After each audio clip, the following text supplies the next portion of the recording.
Je pense que la neutralité en soi, c'est quelque chose de révolutionnaire. Et pour moi, c'est la suite logique à la positivité et à la diversité corporelle et à accepte-toi. C'est quoi la neutralité? La neutralité, c'est que ton corps est ton véhicule. Tu sais, c'est ce qui contient qui tu es et ton âme, et c'est ça.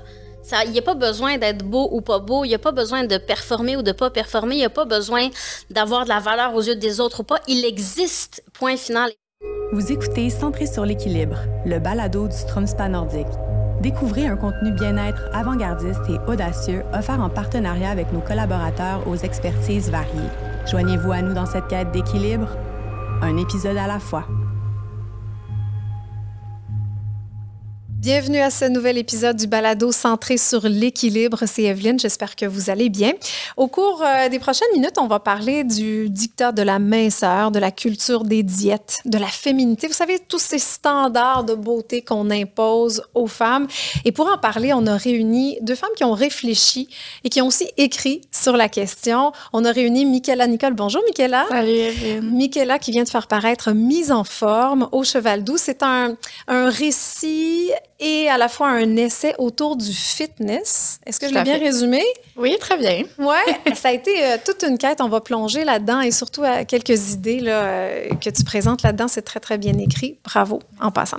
Et on a aussi Manal Drissier avec nous. Bonjour, Manal. Bonjour, Evelyne. Manal est chroniqueuse. On peut te lire aussi dans Elle Québec. Oui. Est-ce que tu as une autre tribune quelque part où tu es assez régulière? Je me promène entre les tribunes. Je suis à la radio de temps en temps. Tout peut arriver. Dans le Elle Québec, je publie des textes sur Instagram pour le plaisir. Je fais un petit peu de scénarisation, un peu de tout. Il paraît qu'il y a un film qui s'en vient. Un film? Je n'étais pas au courant. Ah non? OK. Une émission de télé, peut-être? Je travaille sur une série web voilà. En ce moment, oui. OK. Il y a ça. On en reparlera. Encore secrète. D'accord. Ce qui n'est pas secret aujourd'hui, c'est le livre Mise en forme, où vraiment, on va plonger dans les paradoxes du monde du fitness, Michaela. C'est vraiment une bonne idée que d'être entrée là-dedans. Le point de départ, c'est vraiment le corps des femmes. Tu dis que tu as commencé à être obsédée par la perte de poids quand tu avais seulement 10 ans. Ouais. Oui, vraiment, mais je pense pas que ce soit une exception. Mais en tout cas, pas dans ma perception des choses. Mais oui, ça a commencé vraiment au primaire. J'essayais de refaire un petit peu ce chemin mental-là dans mon écriture pour aller chercher pourquoi ça m'avait frappé autant, tu sais. J'ai pas trouvé tant de réponses que ça, mais je pense que ça se cristallise vraiment autour de cette année-là, autour de 2001-2002, quand j'avais 10 ans. C'est ta grand-maman qui t'a dit que tu avais un gros ventre? Entre autres, mais je me le faisais souvent dire. C'est vrai, à l'école primaire? Oui. Ben, tu sais, les enfants, on dit souvent ça, mais ça sort, là. Tu sais, ce sont des choses qu'on utilise contre les autres quand on est jeune, mais les adultes aussi. Puis, je sais pas si ça se fait encore, mais je sais que les adultes commentaient beaucoup le corps, en tout cas, mon corps quand j'étais enfant. Manal, est-ce que tu as la même expérience? Est-ce qu'il y a des choses que tu as entendues sur ton corps quand tu étais enfant que tu tiens encore près de toi? Moi, je me souviens d'avoir eu des commentaires sur mon corps d'aussi loin que je me souvienne. Comme à 3-4 ans. Oui. Très, très jeune. Puis vraiment de façon bienveillante, de façon aimante. Et c'est ça qui est difficile à défaire après. C'est de comprendre que le rapport des filles et des femmes à leur corps ne vient pas toujours d'une place de haine de l'autre, mais il y a vraiment cette attitude-là des femmes autour de moi, qui étaient des exemples pour moi, qui pensaient qu'en me disant de contrôler mon corps, elle me sauvait de quelque chose. Qu'elle me disait, vaut mieux que tu le saches maintenant, puis que tu puisses faire quelque chose à propos de ça, que de ne rien faire et de le regretter plus tard parce que tu vas vivre de l'exclusion à cause de ça. Donc, il y avait une forme là-dedans de grossophobie tellement intériorisée qu'elle était instrumentalisée en pensant faire le bien. Ben oui, c'est ça. Il y a une bienveillance et une bonne volonté, même de la part des professeurs, Michaela. Oui, je me reconnais vraiment là-dedans, en fait, dans ce que tu dis. Tu sais, mais c'est le fait d'être scruté aussi qui nous a été vraiment inculqué jeune. Tu sais, moi, c'est ça qui m'a marqué le plus. Par exemple, au primaire, puis là, on peut pas accuser les gens de ça parce qu'on était des enfants. Mais les gars nous classaient, tu sais, en termes d'attirance physique au primaire et au secondaire aussi. Je suis pas mal sûre que si j'ai des amis qui vont écouter ça, ils seraient pas fiers aujourd'hui. Tu sais, on était jeunes, on peut pas se Mais ça m'a marqué d'être constamment, tu sais, moi, en faisant des choses normales, en vivant ma vie, d'apprendre après que j'étais sur une liste, tu sais, puis j'avais une position sur cette liste-là. Puis c'est des choses qui m'ont beaucoup marqué. Donc, quand ça venait d'une figure d'autorité comme un professeur, un parent ou quelqu'un dans la famille, ben là, ça devient vraiment compliqué de démêler ça dans sa tête parce que ça a un poids supplémentaire. Oui, c'est clair.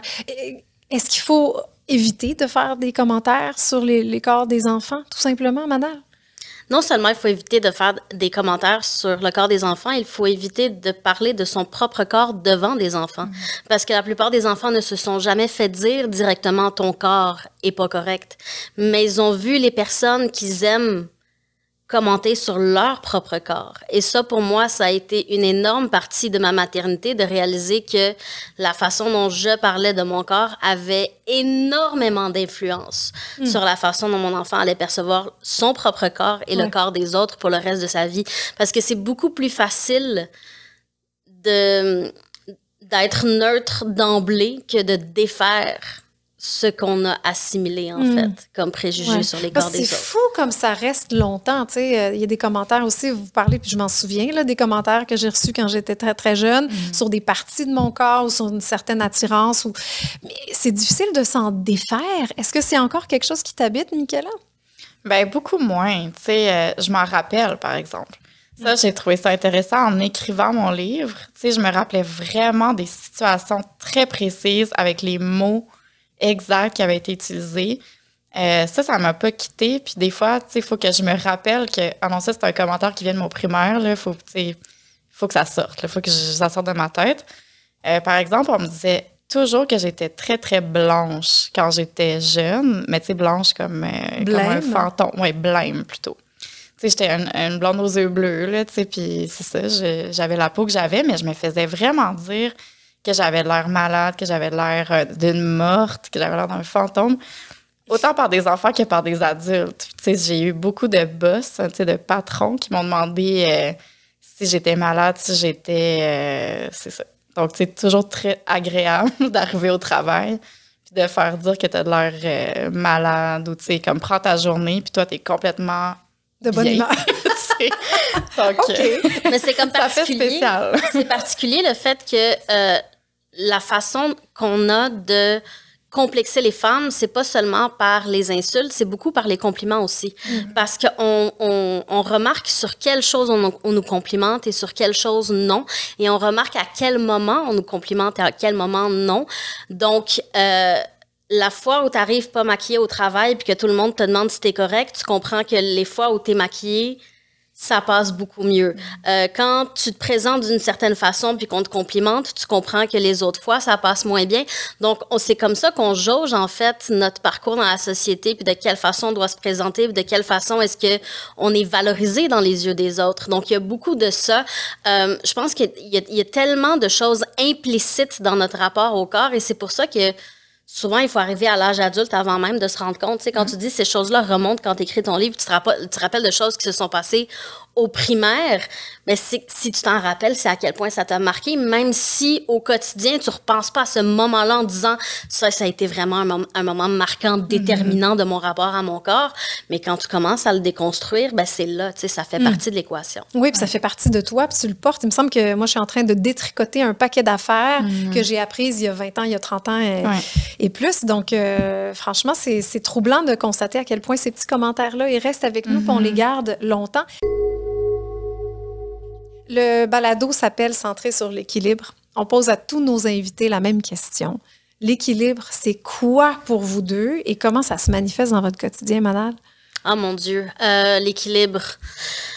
Je pense que mon expérience avec l'équilibre, ça a été d'apprendre que ça n'implique pas autant de contrôle que ce qu'on nous a laissé croire. Que l'équilibre, ça consistait beaucoup à réapprendre à se faire confiance. Ouais. Pour moi, c'est ça mon résumé de ma relation à l'équilibre. Ah oui, hein? Ouais. Donc, se défaire complètement de l'extérieur puis se recentrer vers l'intérieur. Bien, commencer par ça. Commencer par se défaire de l'extérieur pour comprendre qu'est-ce qui se passe à l'intérieur pour ensuite découvrir où cet équilibre-là. Michaela? Je suis tellement d'accord. J'allais dire une chose très semblable. En fait, Moi, l'équilibre, je pense qu'il se manifeste pas dans ma vie. Donc, ma façon de le comprendre, c'est de réaliser quand je l'ai perdu. Ah oui. C'est vraiment comme ça, c'est ma première étape. Oui, souvent, un peu comme le bonheur, on réalise qu'il était là quand il n'est plus là. Exactement. J'aimerais qu'on parle de fitness parce que c'est vraiment le sujet de ton livre. C'est à la suite d'une rupture amoureuse que tu sens le besoin de reprendre le contrôle sur ton corps. Quand tu t'es plongée dans cet univers-là du fitness, c'était quoi ton intention? Bien, ça a commencé jeune. Ça a commencé bien avant cet épisode-là que je raconte d'entrée de jeu dans le livre. Moi, j'ai commencé à m'entraîner au gym au secondaire. Puis après ça, j'avais plus le temps. Tu sais, je suis quand même une personne qui gère son horaire de façon assez serrée. Donc, je trouvais que j'avais plus le temps de faire tous ces déplacements-là. Puis j'ai commencé à m'entraîner à la maison. Donc, tout ça était bien anodin. Là. Tu sais, au départ, c'était juste la continuité de... Mais attends, quand tu dis à la maison, pas toute seule, il y a quand même sur YouTube, des femmes qui te guident dans ton entraînement. Dans les années 2010, il a commencé à en avoir de plus en plus. C'est pas ce qu'on connaît aujourd'hui du tout, mais ça a commencé d'exister. Puis moi, je suis tombée là-dedans, tout simplement. Après ça, mes algorithmes sont devenus presque uniquement ça. Donc, j'en voyais de plus en plus à tous les jours. Puis, j'ai réalisé que quand je me sentais vulnérable, mon premier réflexe, c'était d'aller régler, entre gros guillemets, mon corps. D'aller essayer de regagner quelque chose que je pensais avoir perdu ou que je pensais qu'il allait me donner accès à mon bonheur ou ma force ou je serais moins vulnérable, finalement, par la beauté. Tu sais quoi? Ça m'a fait penser à l'autoflagellation. Tu sais, il y a des mystiques là, qui vont s'autoflageller parce qu'ils veulent atteindre un niveau supérieur. Y a-t-il une dimension un peu spirituelle là-dedans, pour toi? Autoflagellation, définitivement. Spirituelle, je sais pas. J'ai jamais été une personne très spirituelle. Mais c'est sûr qu'il y a de la punition là-dedans. Ça, c'est évident. Même si on se le verbalise pas comme tel, c'est comme moins manger ou pas manger ce qu'on veut. Il y a quand même quelque chose de punitif. Puis la punition, elle peut venir... le besoin de se punir peut venir de n'importe quoi. Ça peut venir de l'anxiété, ça peut venir de l'impression justement d'être mal aimé ou d'avoir été abandonné. Donc, on se blâme pour ça, donc on veut se corriger. C'est vraiment comme ça que je l'ai toujours intellectualisé par la suite. Manal, de quel œil tu vois le fitness, toi? Oh mon Dieu, de quel œil je vois le fitness? L'année dernière, j'avais préparé une petite conférence sur le rapport des filles au sport, des filles particulièrement adolescentes, parce que c'est difficile. L'accès au sport pour les jeunes filles est difficile pour toutes sortes de raisons. Et en préparant ça, j'ai réalisé que je ne me suis jamais considérée comme quelqu'un de sportif, mais j'ai fait du soccer, j'ai fait du basket, j'ai fait de l'escalade, j'ai été dans une équipe de ci, j'ai été dans une équipe de ça, j'ai été inscrite à différentes gyms, j'ai été dans des groupes de sportive, Manal. J'ai jamais été mince, en fait. Et pour moi, la minceur et le qualificatif sportive sont tellement interreliés que je me suis toujours sentie imposteur dans la simple utilisation du mot sportive. Ça m'appartenait pas, puis c'était comme mentir de dire je suis sportive parce que c'est comme si en me regardant, on pouvait avoir la preuve que non, en fait. Et ça, c'est énorme, en fait, dans la relation au sport parce que ça veut dire que peu importe à quel point je pouvais apprécier l'exercice physique dans sa forme, ça devenait toujours un outil de contrôle. Ça devenait toujours quelque chose que je devais utiliser afin de me changer.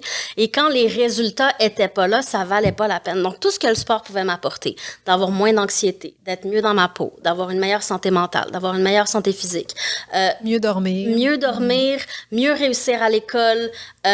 Toute la facilité que ça pouvait m'apporter dans le quotidien, tout ça a été annulé par le fait que des chiffres sur une balance ne descendaient pas suffisamment et que dans le regard des autres, je ne gagnais pas en valeur. Donc ça a teinté mon rapport au sport de façon tellement profonde que maintenant, je paye encore pour ça. C'est encore quelque chose de difficile dans le sens que je vais apprécier la fitness ou l'exercice physique, mais que très rapidement, il faut que consciemment, je mette cette barrière-là de non, tu peux pas retourner là-dedans. Non, tu peux pas recommencer à avoir cette espèce de mentalité-là ou d'automatisme-là de se dire Et si ça pouvait me servir à? Et si ça pouvait me permettre de mieux appartenir? Et si ça pouvait me permettre de rentrer mieux dans les standards? Et c'est tellement incrusté que même en sachant tout ce que je sais, même en ayant déconstruit tout ce que j'ai déconstruit, ça reste quelque chose qui surplombe un petit peu notre conscience. C'est fou parce que même le mot fitness, en anglais, être fit, ça veut dire être apte. On est apte à quelque chose, mais on est apte à quoi, au fond, Michaela? Oui, ben c'est la question de mon livre au complet. Ça m'a beaucoup intéressée. Les mots qu'elles utilisent, c'est beaucoup des femmes que je suis dans la croissance personnelle, en fait. T'sais, c'est ça, on dit qu'on va devenir une meilleure personne, puis littéralement, j'ai sorti des dizaines de citations. Une meilleure mère, une meilleure amie, une meilleure blonde. C'est toujours en rapport aux autres, hein, c'est pas pour une meilleure personne pour soi-même, évidemment. Donc, oui, ça m'intéressait vraiment, tu sais, le fait de fit, puis tu l'as dit, de mieux appartenir. Moi, la féminité, j'ai toujours vu ça comme quelque chose dans quoi j'étais pas capable d'entrer. Puis, si je pouvais, en fait, suivre des modèles, littéralement les regarder et les imiter, peut-être que j'allais être fit à faire partie de la féminité moi aussi, tu sais. C'est vraiment comme ça que je l'ai vécu, mais ça depuis vraiment toujours. Tu dis aussi que la féminité, c'est à la fois la violence et la beauté. Ouais. Pourquoi la violence? Ben parce que c'est violent. Je pense que c'est violent être une femme, quand même. Tu sais, moi, j'ai été beaucoup marquée par les disparitions de femmes. Ben je le suis encore, par les féminicides.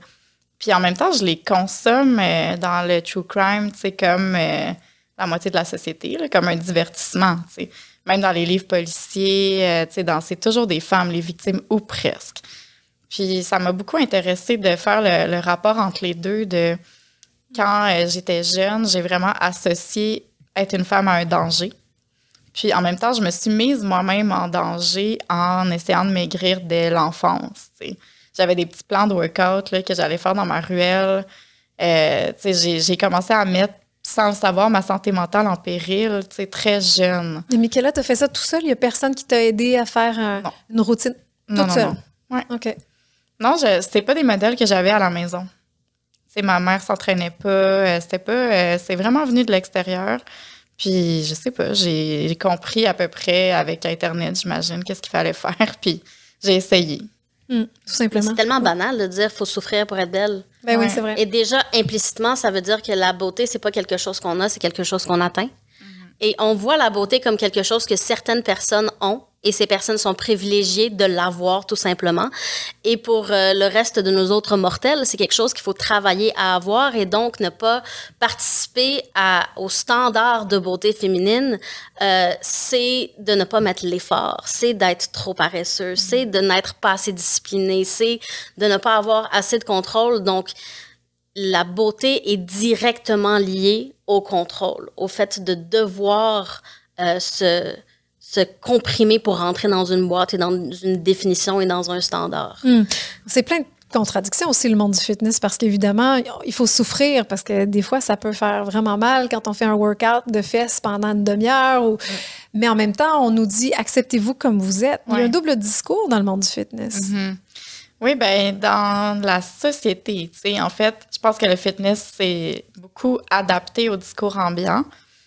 Moi, j'ai trouvé ça particulier, par exemple, de me faire dire toute ma vie que je suffisais pas, là, tu sais, par les modèles de beauté, par exemple, des années 2000, qui étaient quand même quelque chose quand on se replonge là-dedans. C'était quoi les années 2000? C'était-tu l'extrême maigreur? C'était vraiment l'extrême maigreur, tu sais, Ali McBeal, après ça, les Pussycat Dolls, tu sais, je fais... C'était Britney Spears qui se fait fat-shamer après avoir accouché, alors que, tu sais, elle devait peser peut-être 122 livres, là, puis qui se fait dire, oh mon Dieu, elle déborde de son pantalon, puis c'était comme normal, comme propos à entendre. Tu sais, dans Mean Girls, Lindsay Lohan, qui était comme la ronde, un peu, qui était là, c'est tellement...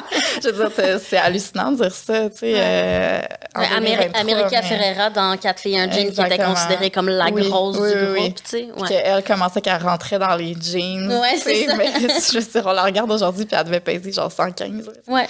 Fait que, oui, c'est ça. C'était ça, les standards de beauté. Puis là, je me rappelle plus de quoi qu'on parlait, finalement. Ben, tu disais que tu as intégré ça, puis tu as grandi là-dedans. Mais j'aimerais ça vous amener dans le self-care, parce que je trouve que le fitness puis le self-care, en tout cas, il y a beaucoup de parallèles à faire entre les deux. Puis D'abord, c'est quoi pour vous le self-care qui est donc à la mode, Manal? Oh mon Dieu,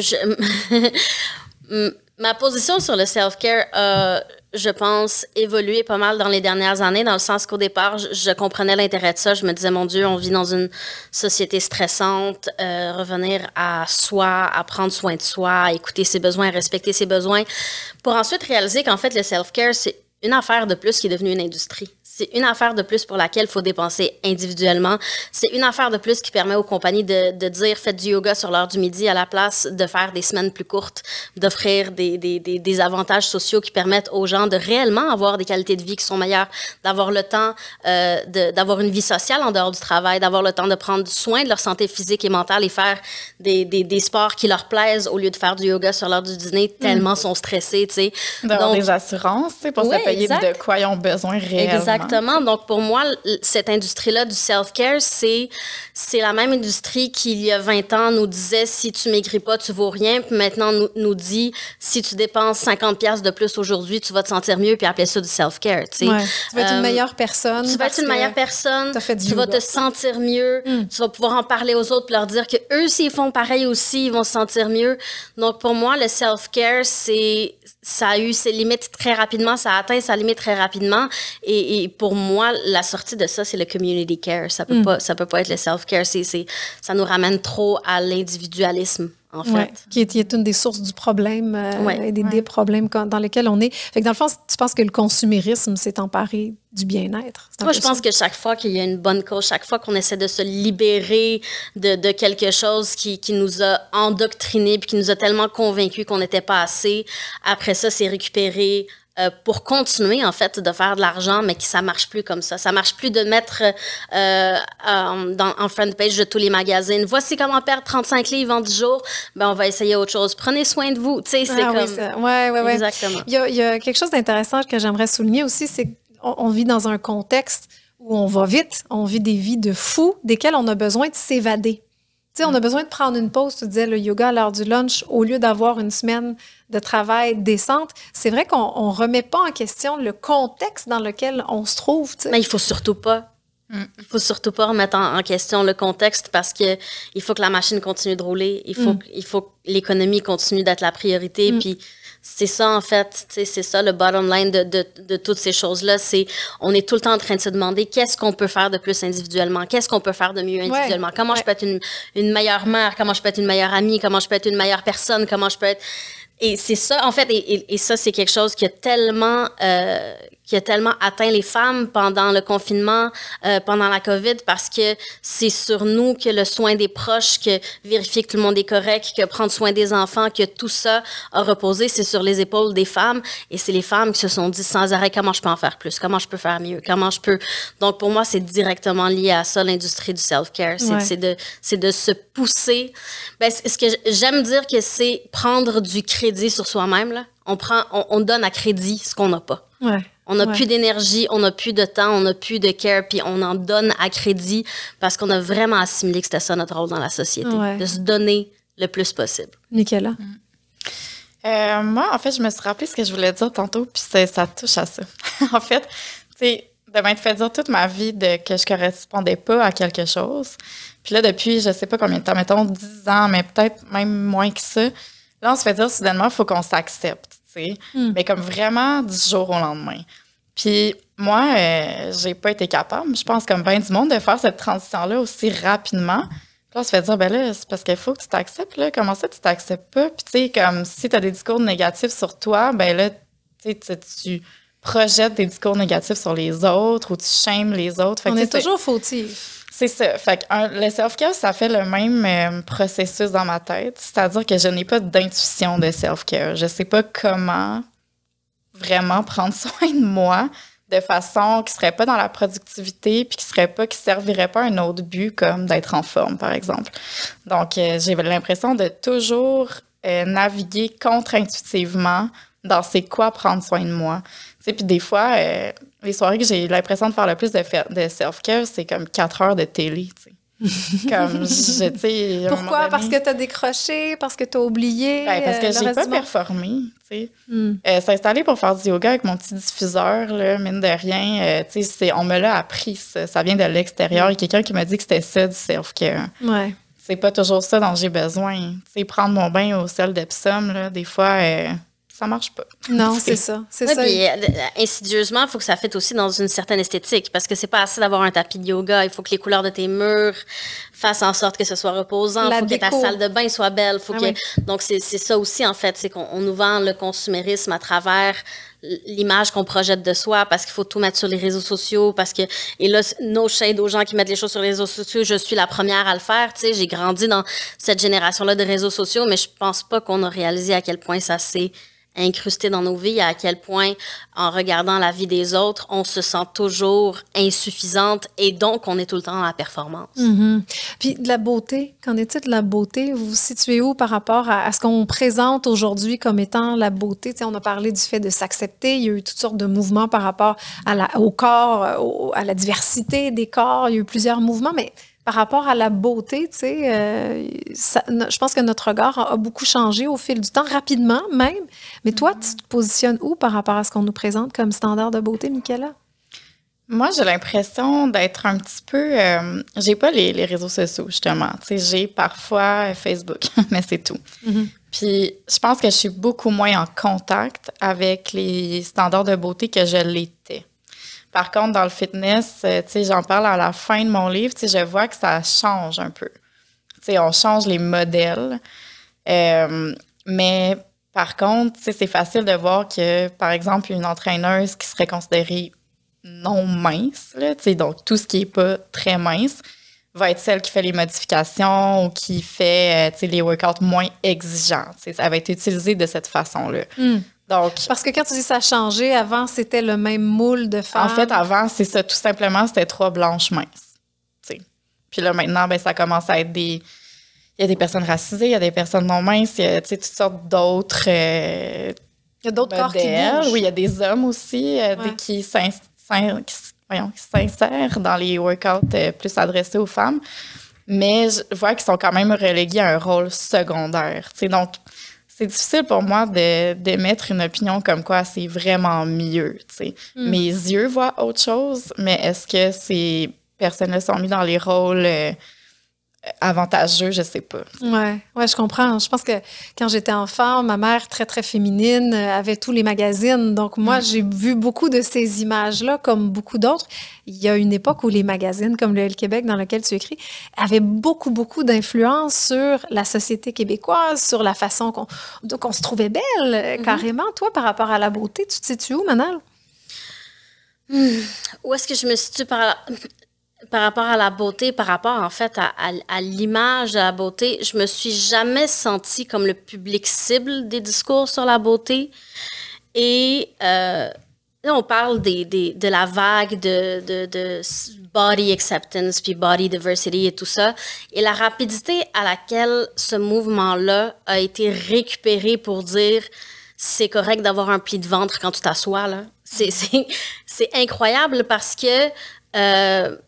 oui, c'est vrai qu'on dit maintenant aux femmes, acceptez-vous. Moi, personne ne m'a jamais dit accepte-toi. C'est juste jamais arrivé parce que je ne suis pas la cible de ce discours-là. Moi, on me dit encore de changer. Moi, on me dit encore de maigrir et je ne suis pas parmi les personnes les plus stigmatisées dans la société. Oui, chaque fois que je vais voir un médecin, peu importe c'est à quel sujet, ça peut être pour une infection urinaire, la première chose à laquelle il va me parler, c'est mon poids. Par contre, j'ai le temps de placer une phrase avant qu'on parle d'une chirurgie bariatrique. Donc, il y a des niveaux aussi de discrimination dans la façon dont on parle du corps des femmes. Et moi, je me reconnais beaucoup dans une phrase que Bell Hooks avait écrite dans un livre qui disait pour pouvoir libérer un groupe qui est discriminé, il faut commencer par la marge et aller au centre. Une fois qu'on aura libéré la marge, par la bande, tout le monde sera libéré. Et pour moi, les mouvements d'acceptation corporelle et de diversité corporelle ramènent toujours le spotlight vers le centre, c'est-à-dire vers les personnes les moins discriminées, pour leur dire c'est correct que vous existiez, c'est correct que vous preniez de la place, c'est correct, vous devriez vous sentir mieux. Absolument d'accord. Mais combien de gens on exclut Donc, pour moi, par rapport à la beauté, tant que la beauté continue de ramener le regard vers le centre et de dire aux personnes, bien sûr qu'ils se sentent mal, bien sûr qu'ils ont grandi dans la même culture que moi, qui est toxique et qui leur dit qu'elles doivent performer sans cesse leur corps et la beauté, bien sûr qu'elles ont besoin de ce discours-là, mais le fait que ça soit ramené toujours vers le centre n'est pas un hasard. C'est en soi une façon de garder cette espèce de hiérarchie-là entre les corps et de hiérarchie-là entre la valeur de différentes personnes selon l'image qu'elles projettent. Et donc, je n'ai pas de réflexion profonde sur la beauté parce que j'ai jamais senti que ça s'adressait à moi, bien que je comprends que je ne suis pas parmi les personnes les plus marginalisées de par mon corps. Je comprends. Il y a quelque chose que tu as dit là qui est dans ce livre-là, Mise en forme. Le fait d'exister, c'est comme si on ne correspond pas à certains idéaux en tant que femme, on n'existe pas. Toi aussi, tu vois ça comme ça, Michaela?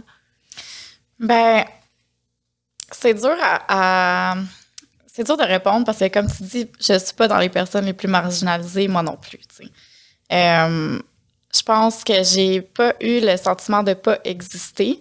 Par contre, j'ai eu le sentiment d'exister uniquement par rapport à d'autres personnes, c'est-à-dire beaucoup les hommes. C'est dur de s'approprier notre personne quand elle a été pratiquement façonnée par des choses qu'on nous a forcé dans la gorge. Tu sais. C'est comment développer une agentivité par rapport à nous-mêmes et à ce qu'on projette. Encore aujourd'hui, je suis pas certaine.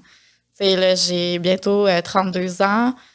La trentaine, il a fallu que j'apprenne à comprendre qu'il a fallu que j'apprenne. Mon réflexe a été d'essayer de comprendre c'était quoi une femme de 30 ans, puis qu'est-ce qu'il fallait que je fasse, dans le fond. Tu les trouves où, tes modèles? Ben, je les absorbe, c'est dur à dire, c'est la culture, c'est partout, tu sais. C'est pour ça que je dis dans mon livre que de se détacher de sa culture, c'est ce qu'on demande aux femmes. On dit non, mais faut, prends-en, faut que t'en prennes puis t'en laisses. Mais en prendre puis en laisser, là, c'est un processus cognitif, c'est une job à temps plein. J'ai pas le temps d'en prendre puis en laisser quand tout ce que je vois, c'est des choses qui me sont imposées, puis là, il faut que je les trie une par une, mais tu sais, c'est extrêmement difficile de faire ça. On s'en rend même pas compte. Puis c'est pour ça que je dis que se détacher de sa culture, ça ressemble beaucoup à la mort, en fait. C'est comme, on dirait, le seul moyen d'y échapper. Tu sais, on demande aux femmes de s'extraire de leur culture, mais comment on est censé faire ça? Tu sais, pourquoi c'est à nous, comme individus, de prendre cette responsabilité-là presque impossible, tu sais. Oui. Quelque chose qui me challenge beaucoup, moi, en tant que maman, c'est de voir ma fille évoluer. Quand je suis tombée enceinte et que j'ai su que c'était une fille, j'étais terrorisée parce que je me disais, comment je vais faire pour ne pas répéter l'éducation que moi j'ai reçue, puis lui donner tous les outils qu'il lui faut pour être elle-même. C'est pas réussir. Pour moi, c'est juste vraiment s'habiter elle-même. Puis je le vois bien qu'on n'a pas le même rapport, la même éducation, tout ça. J'ai pas de magazine chez moi, je lui fais pas de commentaires sur le corps, puis je me rends compte qu'elle accorde très peu d'importance, elle, à ses cheveux, par exemple. Tu sais, moi, j'ai été élevée pour être avenante, pour plaire. Vraiment, mon but dans la vie à moi, c'était d'être gentille et de répondre aux besoins des autres. C'était ça mon éducation. Et d'être jolie. Il fallait que je sois jolie. Ma fille, je veux tellement pas lui donner ça que quand elle a des nœuds dans les cheveux, par exemple, je dis, mais Nina, tu peux pas sortir de la maison comme ça.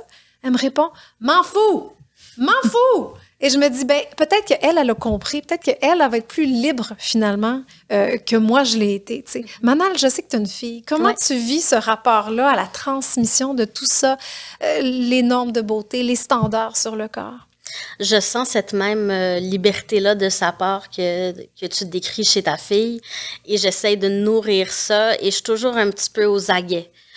Parce que je sais que, bon, l'adolescence qui commence bientôt et donc autour d'elle, les filles qui vont avoir des discours différents sur elles-mêmes, mais aussi qui ont peut-être grandi dans des environnements différents, qui ont entendu des discours différents, le fait de voir qu'est-ce qui est projeté autour. Donc, je pense que le maximum que je peux faire, c'est de présenter le plus de modèles possible d'une féminité qui est plurielle. Moi, je sais que ça a changé de façon concrète mon regard sur moi-même et sur les autres, de varier les comptes que je suis et les gens que je regarde sur les réseaux sociaux. Le fait de faire un effort conscient pour suivre toutes sortes de corps, autant en matière de poids qu'en matière de handicap, qu'en matière de diversité ethnique, qu'en matière de diversité quelconque sexuelle, de genre, des personnes trans, etc. Le fait que mon œil s'habitue à toute cette diversité qui n'existe pas et qui n'a pas existé dans les médias mainstream pendant que nous, on évoluait et pendant que nous, on devenait des adolescentes et des adultes, ça a complètement changé la façon dont je regarde le corps des autres parce que je le regarde avec une réelle bienveillance, sans complaisance et sans hypocrisie et sans pitié, ni rien de ça, c'est une réelle... Je vois réellement la beauté des autres corps et le fait de la voir chez les autres, c'est la première étape pour la voir chez soi. Et mon regard sur moi a tellement changé drastiquement depuis que j'ai ouvert mes yeux à autre chose que ce que la société définit comme étant la beauté. La beauté au sens standard, la beauté au sens de ce qu'une industrie essaie de me vendre et de me dire... Si tu dépenses assez d'argent, tu peux être ça.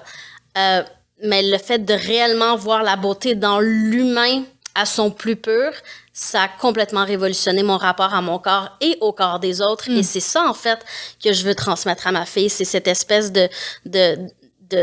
d'esprit critique-là qui passe à travers le regard et qui te permet de voir réellement les autres sans les critiquer. Mais ça vient d'un effort de ta part. Tu sais, c'est du travail quand même, encore une fois, pour atteindre ta liberté d'être puis de te sentir toi sans devoir correspondre à des idéaux. Ça t'a demandé quand même un effort encore. C'est un effort à court terme versus un effort tous les jours pour essayer d'appartenir à quelque chose que je ne suis pas, dans lequel je me suis jamais reconnue et dans lequel je n'aurai jamais ma place. Donc, pour moi, c'est un effort vraiment moindre d'ouvrir mon regard à ça que d'essayer de me comprimer à appartenir à quelque chose dans lequel j'ai pas ma place. Ouais. Comment on trouve notre liberté par rapport à tout ça, par rapport au monde du fitness, les dictats de la beauté? Ce serait quoi ton point de vue là-dessus, Michaela? Vieillir, c'est quand même pas pire. Vieillir, je le recommande. Non, mais c'est vrai que toute ma vie, je me suis fait dire par des femmes, tu vas voir, ça va se calmer, tu vas voir, ça va se calmer. Puis tu peux pas le croire, tu sais.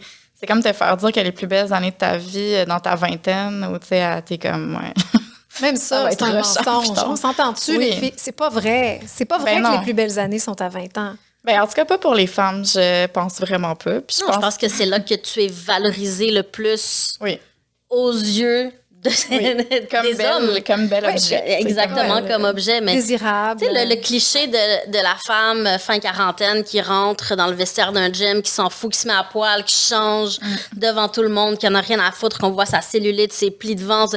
Mais c'est exactement ça. J'ai l'impression que plus on vieillit, plus on s'approche de cette espèce de niveau de don't give an F. Je sais pas si on peut dire de mauvais mots dans ce podcast. On peut tout dire fuck. On vient de le dire. Parfait. Non, mais c'est vrai que c'est vraiment libérateur. Puis, je dirais, comme tu disais, de voir plus de corps de femmes réels. Ben, je veux dire, tu sais, tous les corps sont réels, mais moi, je sais que les switch and bitch, par exemple, je sais pas c'est quoi en français qu'on appelle ça. Les échanges de vêtements? Les échanges de vêtements. Ouais. Il y a toujours une étape où tout le monde se met comme en sous-vêtements pour essayer tout le linge, tu sais. Puis à chaque fois, ça m'a tellement confrontée dans à quel point j'avais pas vécu ça. Tu sais, vraiment, là, d'être avec toutes des filles dans la trentaine, pas complexées, en sous-vêtements, en train de pas du tout penser, puis toutes de tailles différentes, puis je me suis vraiment demandé pourquoi qu'on se déshabillait pas plus entre nous, de façon très, très saine et très normale. Mais tu sais, juste dans un point de vue de s'exposer, tu sais, d'exposer notre regard à... Puis souvent, quand c'est nos amis, en plus, on a déjà un biais de bienveillance. Donc, on peut comme plus, je sais pas, voir justement la vraie beauté, là, c'est quoi, tu sais. Ouais.